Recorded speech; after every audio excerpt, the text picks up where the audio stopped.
(3강) 출발합니다. 23강부터 총 6개의 강의에 걸쳐서 28강까지 3, 4, 5, 6, 7, 8 23강부터 28강까지 여러분들이 가장 두려워하는 부분 중에 하나인 가정법, 그죠? 가정법 수동태, 학생들이 가장 이해하기 힘들다고 이야기하고 특히 내신에서 많이 쓰러지는, 그죠? 정답을 맞추어내지 못해서 많이 답답해하고 배우기도 힘들어하는 그런 부분입니다.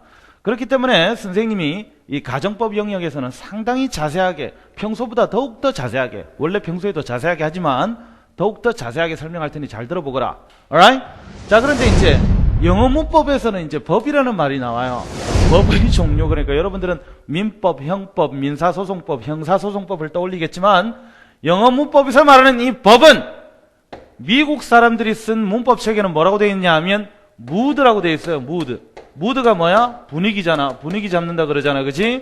그래서 영어 문법에서 말하는 이 무드, 즉 우리나라 사람들이 쓴 문법 체계는 법이라는 말을 쓴 이유가 말하는 방법이라고 이렇게 여러분들이 이해하기 쉽겠지만 그것보다는 말하는 분위기라고 생각을 해야 돼요. 말하는 사람의 심리, 태도에 의한 동사의 표현 형식이다. 이게 무슨 말이냐면 그 말하는 분위기죠. 그래서 명령법은 명령하는 분위기, 그 다음에 직설법은 사실 그대로 말하는 분위기, 그 다음에 가정법은 가정한다 그러잖아. 그래서 사실과 반대로 말하는 분위기 이렇게 여러분들이 이해하시면 되는 거예요. 아, 영어 문법에서 가정법이라고 그러면 가정하는 분위기구나, 분위기다 이렇게 생각하면 되는 거야.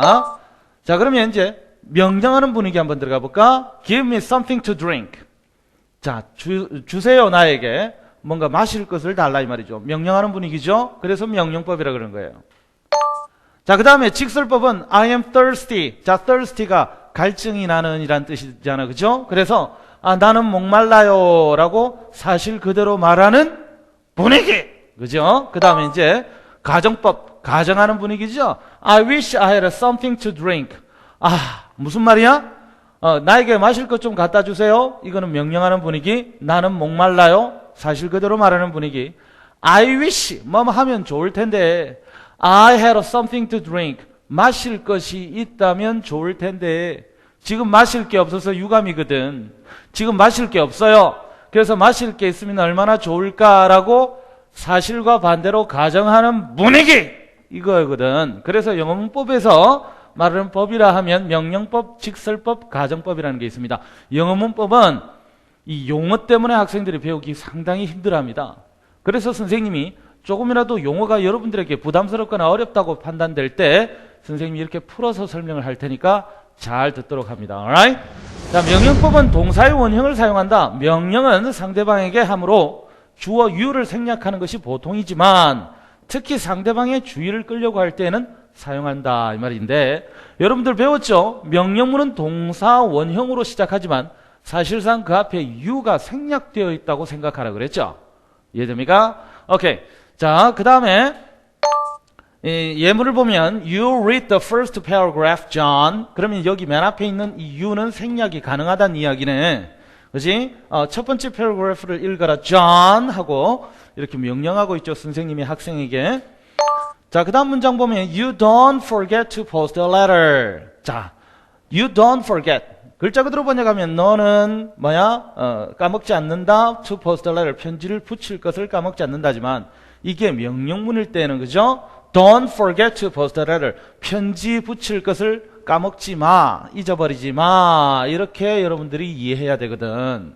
이해되나요? Alright. 자, 그 다음에 이제 그 다음 페이지로 가볼까요? 자, 이제 그 다음 페이지로 넘어가면 또 무슨 내용이 나오는지 한번 볼까요? 자, 명령법은 즉 명령하는 분위기의 말이 나오고 난 다음에 and, or 이런 애들이 나오면 여러분들 if절로 전환하는 것이 중학교 2학년, 3학년 내신에서 자주 나옵니다. 그죠? 조건을 나타낸다. 조건의 부사절로 전환할 수 있는데 한번 볼까요? 명령법 더하기 and, 즉 명령문 더하기 and가 나왔다. 서둘러라! 그러면 너는 시간 안에 도착할 것이다 그랬는데 여기 카마 찍고 엔드 있잖아요. 그러면이라고 해석을 되는 거예요. 그지? 그러면이라고 해석을 해야 되는 거거든.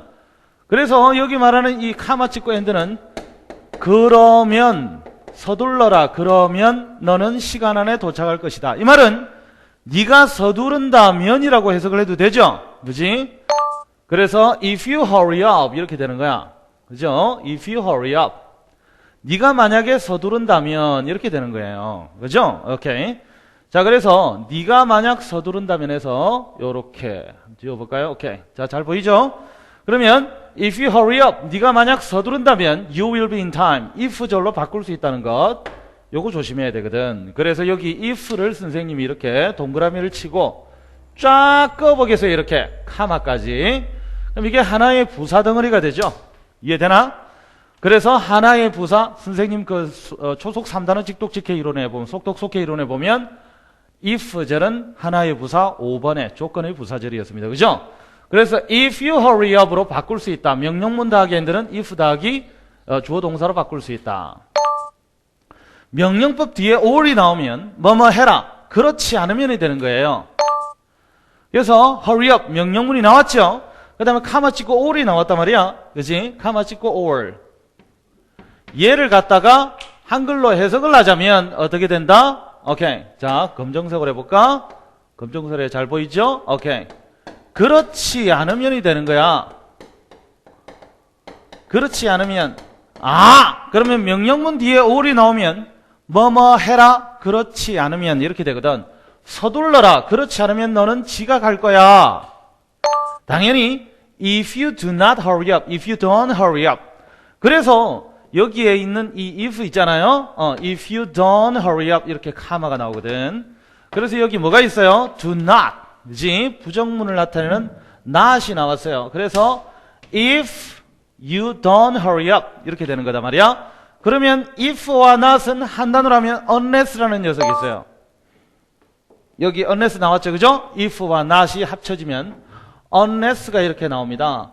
unless에 있는 이 un이 not을 포함하고 있기 때문에 부정조동사 do가 필요 없는 거예요. 그래서 unless you hurry up 이렇게 hurry up이 멀쩡하게 원래 평서문에 긍정문에서 쓰이는 형식 그대로 나오죠.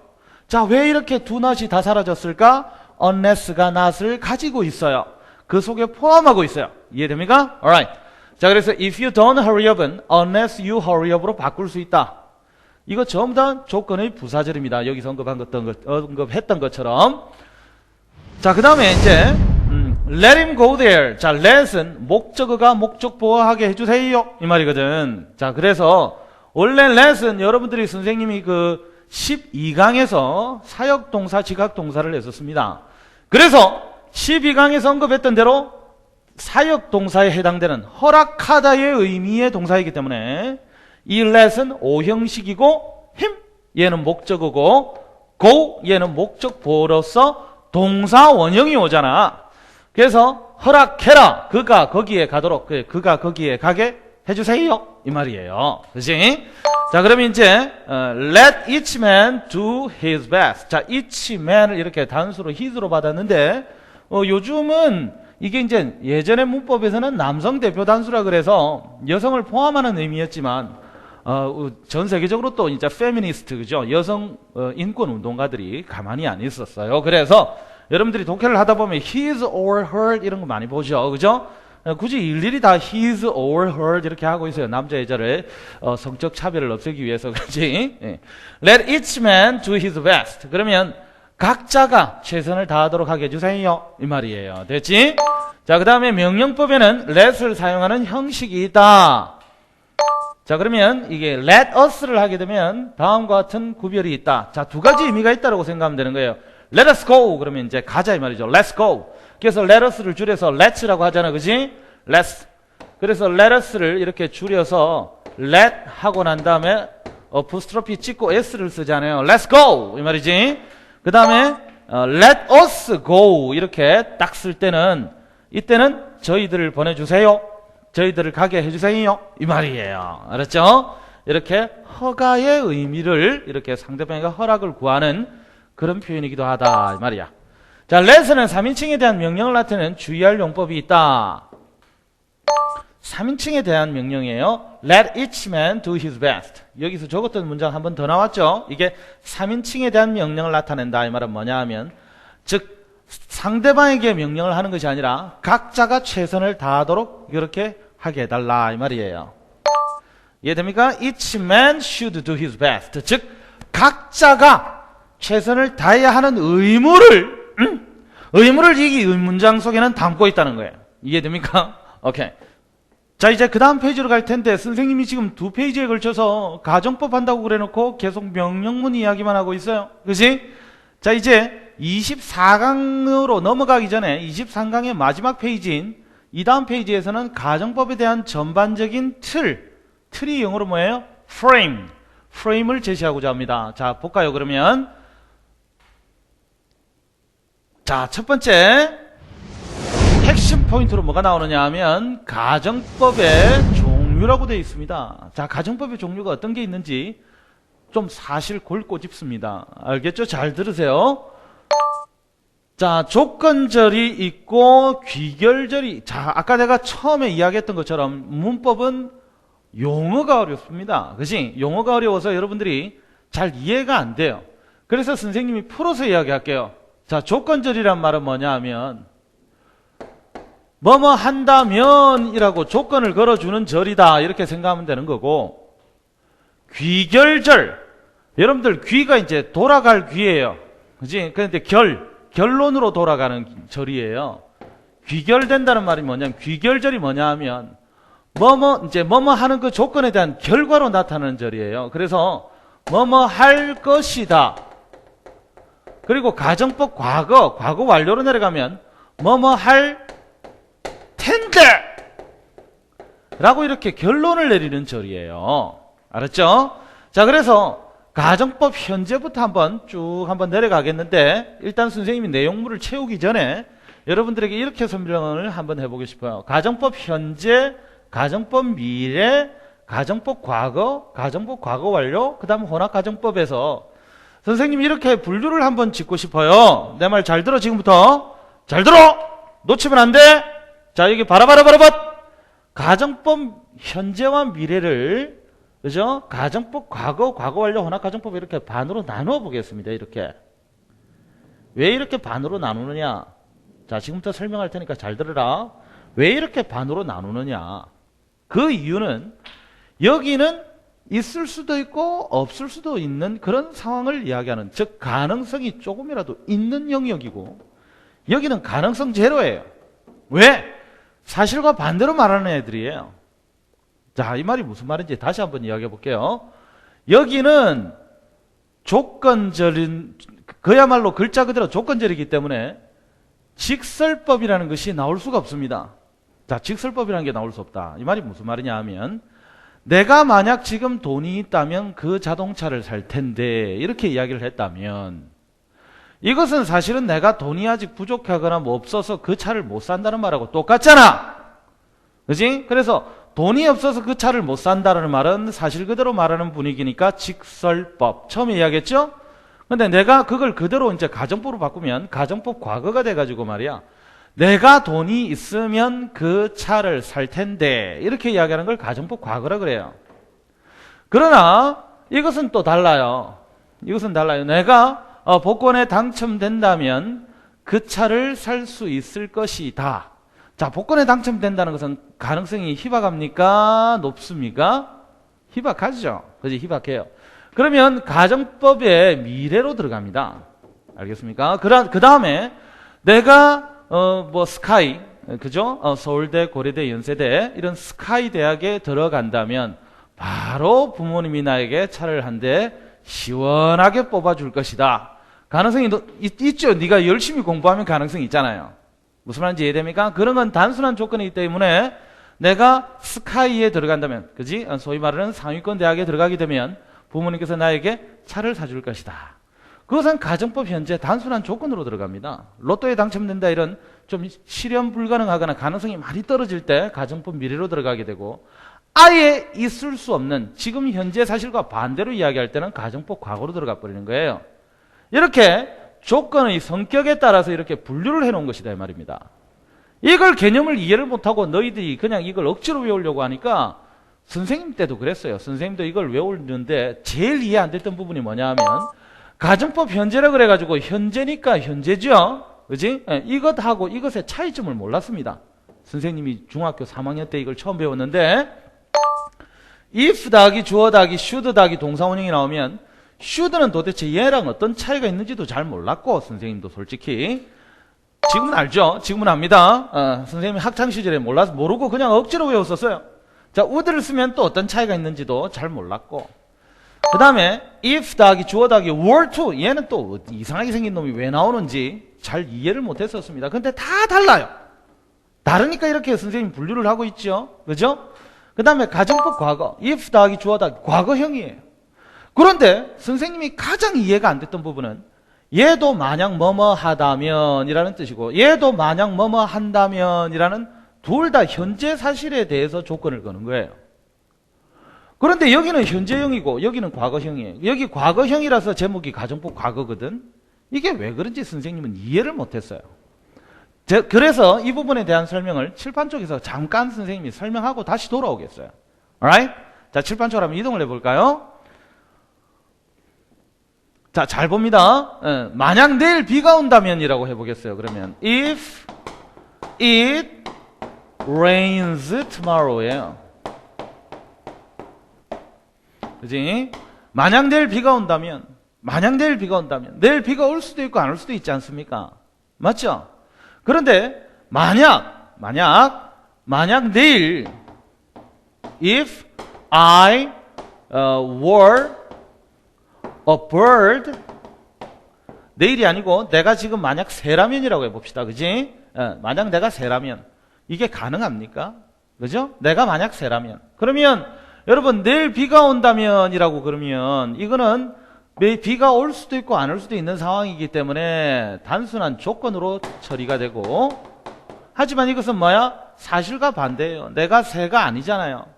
내가 새가 될 수가 없잖아요. 그지? 판타지 속에서나 가능한 이야기예요. 그래서 이 were, 비동사는 또 is를 안 쓰고, was를 안 쓰고 비동사의 과거형인 was를 써야 정상인데 가정법 과거에서는 비동사는 무조건 were만 쓰게 되어 있습니다. 그러므로 if I were a bird 이렇게 하는 거예요. 그래서 이걸 현재 사실의 반대 이거는 단순한 조건이라 그럽니다. 단순한 조건. 자, 단순한 조건. 그런데 해석을 해볼까요? 우리나라 말은 차이가 없습니다. 잘 보세요. 만약 내일 비가 온다면 뭐뭐 한다면이죠. 만약 내가 새가 된다면, 즉 만약 내가 새라면 이 말이잖아요. 그죠? 우리 한글은 만약 뭐 S가 V 한다면 이것도 만약 S가 V 한다면 해서 한글은 차이가 있는데 영어는 왜 이렇게 차이가 있냐 이 말이야. 그래서 얘는 현재형을 썼으니까 가정법 현재고 얘는 과거형을 썼으니까 가정법 과거인데 여기 왜 과거를 썼냐고. 그지? 왜 과거를 썼는지 궁금하죠? 선생님은 이걸 언제 깨달았는 줄 아세요? 선생님이 나중에 대학생이 돼가지고 고등학교 때도 그냥 기계적인 암기를 하던 그런 시절에서 선생님이 자랐기 때문에 그냥 무조건 외우면 되는 줄 알았습니다. 그렇지만 이제 대학교 가서 중학교 때부터 궁금했던 걸 이 선생님 배고픈 거하고 궁금한 거 두 가지를 못 잡기 때문에 이 도서관에 앉아가지고 이제 가정법에 관한 가정법 하나만 책이 이따만 책이 있어요. 두께가. 그죠? 그냥 각 전치사에 관한 책도 이따만 두께의 책이 있습니다. 그냥 가정법에 관한 책을 이렇게 뒤적거렸어요. 뒤적거리다 보니까 한글로 된 책에는 없더라고. 그래서 외국 사람들이 쓴 가정법에 대해서만 적은 책 한 권짜리를 뒤적거리다 보니까 아주 구석진 쪽에 여기에 왜 과거형을 쓰는지가 나와 있더라고. 이제 그 이유를 이야기하고자 합니다. 이런 경우를 우리가 천기누설을 해도 돼. 잘 들어. 여기는 왜 현재형을 쓰고 여기를 왜 과거형을 쓰느냐 하면 여기 보세요. if 더하기 주어 더하기 동사가 오는데 동사가 조건의 성질에 따라서 분명히 차별화된 표시를 하고 싶은 거예요. 차별화를 시키고 싶어요. 똑같은 동사를 쓰더라도. 이해됩니까? 지금 비가 오지 않아요. 지금 비가 안 와요. 그런데 지금 비가 안 오는데 만약 지금 비가 오고 있다면 그럼 지금 비가 오고 있지 않는데 비가 오고 있다는 사실과 반대로 이야기를 해야 되니까 그때는 rains를 쓸 수 없다는 거예요. 그때는 rained 해야 되는 거예요. 왜 과거형을 쓰느냐? 동사를 차별화시키려면 동사의 성질을 알고 있어야 돼요. 동사가 가지고 있는 성질. 동사가 가지고 있는 성질. 자, 간단하게 여러분들 정말 이해를 돕기 위해서 쌤이 쉬운 이야기를 꺼내볼게. 강아지를 한번 예를 들어보겠어요. 개가 가지고 있는 속성이 몇 가지가 있습니까? 여러 가지가 있죠.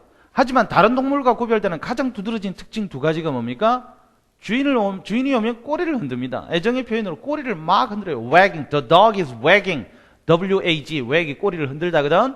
그지? 그리고 개는 멍멍하고 짖습니다. 그죠? 자, 개는 멍멍하고 짖고 꼬리를 흔드는 두 가지 속성을 가지고 있어요.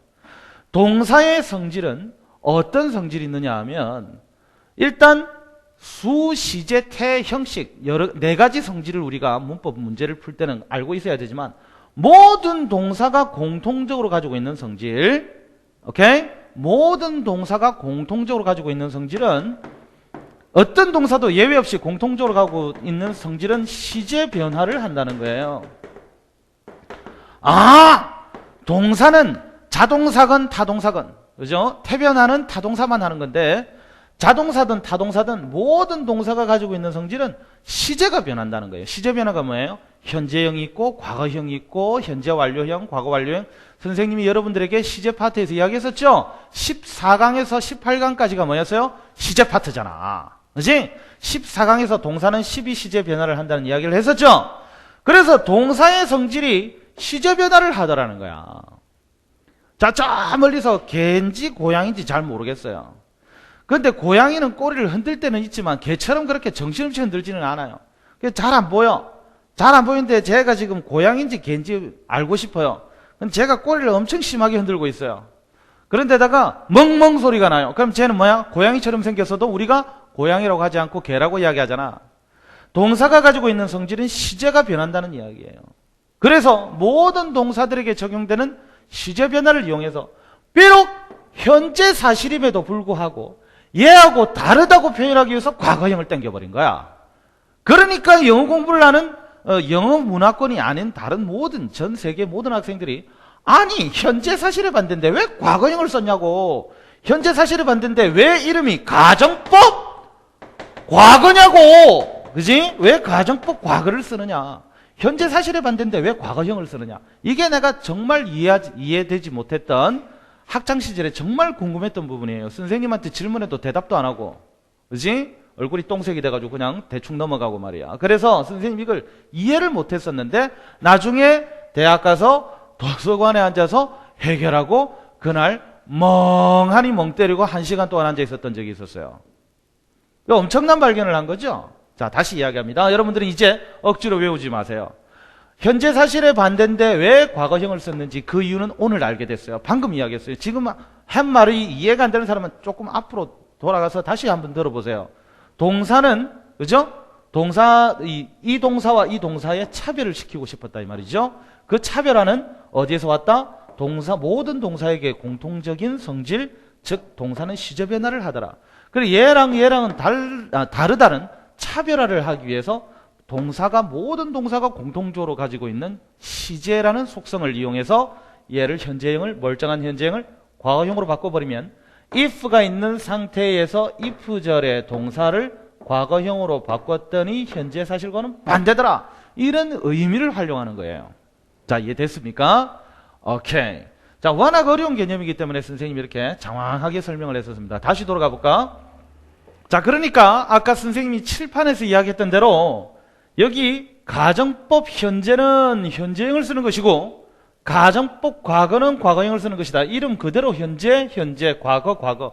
그러나 가정법 현재는 단순한 조건이고 여기는 과거 사실의 반대가 아니라 현재 사실의 반대였다. 왜 현재 사실의 반대였다? 여기 단순한 조건과는 구별되기 위해서 동사의 차별화를 가져다 주려니까 모든 동사가 가지고 있는 속성은 단 한 가지, 시제 변화를 하더라. 됐죠? 그래서 과거형을 끌어다 쓴 거예요. 그러다 보니까 가정법 과거 완료는 더 센 과거가 필요했던 거야. 그래서 if 더하기 주어 더하기 had pp. 과거 이전의 과거, 가정법 과거 완료가 와야 했다는 거거든. 그래서 이건 과거 사실에 반대가 됩니다. 혼합가정법은 나중에 요거 두 개를 설명하고 난 다음에 다시 설명할게요. 그러면 아까 내가 조건절이 뭐뭐 한다면 이라고 했었잖아. 귀결절 결론으로 돌아간다 그랬지. 그것이 어떤 것들이 나오는지 한번 볼까? 자, 내일 만약 비가 온다면 나는 집에 있을 것이다. 주어 다기 will, shall, can, may 동사원형 맞죠? I will stay home. 이해되죠? Alright. 그런데 if 다기 주어 다기 should가 나오면 should는 얘보다 조금 더 가능성이 떨어집니다. 혹시라도 그럴 리는 없겠지만 자, 내일 놀러가는 형아 보고 또는 누나 보고 언니 보고 오빠 보고 내일 비가 온다면 그럼 한 대 맞겠죠? 그지? 그러니까 그럴 리는 없겠지만 혹시라도라는 그런 베이스를 깔려면 should를 넣으면 한 대 맞는 경우는 없겠다 이 말이죠. 그죠? 그래서 가능성이 더 떨어질 때 should를 씁니다. 그때도 똑같이 이렇게 쓰고 그지? would를 쓰면 주어의 의도나 의지를 나타내는 경우 여기 나중에 정리해 줍니다. 그 다음에 if 더하기 were to는 이게 이제 실현 불가능한 일을 상상할 때 주로 쓰는 겁니다. 내가 만약 다시 태어난다면 혹은 순수 가정이라 그래서 만약에 진짜 친한 친구에게 야 너가 1시간 뒤에 시력을 잃게 된다면 또는 오늘 밤 네가 죽는다면 처음 본 사람이거나 별로 안 친한 사람 앞에서 했다면 일단 한 대 시원하게 맞고 시작하겠죠. 그따위 가정을 하면. 그죠? 하지만 진짜 친한 친구가 나에게 그런 질문을 한다면 너가 1시간 뒤에 시력을 잃게 된다면 그러면 너는 1시간 동안 뭐 할래? 이렇게 이야기하면 뭐라고 임마? 하고 받아치지는 않고 뭐라고 이야기하겠어? 사랑하는 사람을 1시간 동안 계속 쳐다볼 거야. 이따위 말을 할 거 아니에요. 그지? 그러니까 if 더하기 주어 더하기 were to 더하기 동사원형이 나오면 실현 불가능한 일을 상상할 때 쓰는 거예요. 그치? 자, 그러니까 주어 더하기 조동사 과거형 더하기 동사원형. 이때 과거형을 쓰는 이유는 사실 여기에서 끌어당긴 겁니다. 왜냐하면 이건 거의 가정법 미래라고는 하지만 거의 가정법 과거 쪽에 가깝거든. 그래서 이쪽에서 이렇게 전염됐다고 생각하면 되는 거예요. 이 개념을 잘 이해 못하겠는 사람은 가정법 설명이 다 끝나고 나서 이 부분을 다시 들으면 이해가 될 거예요. 자, 그 다음에 가정법 과거는 이렇게 조동사의 과거형을 썼는데 여기 왜 과거형을 썼느냐?